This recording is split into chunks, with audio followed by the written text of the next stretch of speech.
বেশ দুদিন আগে গোয়াতে জানো তো ভীষণ পরিমাণে গরম পড়েছিল। গরমটা একদম পুরো ফিলিংস আসছিল সেই বৈশাখ মাসের মতন। হ্যাঁ গো হ্যাঁ, একদমই বেরোনো যাচ্ছিল না, গরমে মনে হচ্ছিল যেন হুসফুস করছি। তবে রাতের বেলাতেও কিন্তু ফ্যান চালাতে হচ্ছিল। আর এদিকে মা বাবাকে ফোন করছি, তারা তখন বলছে ওখানে নাকি ঠান্ডায় একদম জড়সড়। কি অদ্ভুত তাই না, মানুষ এখান থেকে একই আমরা পৃথিবীতে আছি, কিন্তু জায়গা আলাদা আলাদা, সেখানকার কত রকমের কত পার্থক্য। তবে আজকে এই গরমের মধ্যে জানো তো একদম পুরো সেই গরমের খাবারটা খেয়েছিলাম। এই পান্তা ভাত খেয়েছিলাম, পান্তা ভাতের সাথে আজকে করেছিলাম মাশরুমের ভর্তা, খেতে সেই স্বাদ। আর তার সাথে করেছিলাম মাছের বড়া, এটাও কিন্তু আমার বেশ ভালো লাগে, তবে এটা কিন্তু সুজি দিয়ে ভেজেছি। আর ছিল হচ্ছে গিয়ে ডিম ভর্তা, আর তার সাথে ছিল একটা ছোট্ট লঙ্কা।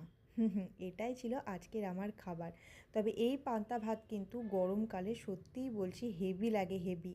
আর লেবুটা যে মিস করে গেলাম, এটা না হলে তো পান্তা ভাত একদমই আমার চলে না। তোমাদের কেমন লাগে গো পান্তা ভাত খেতে?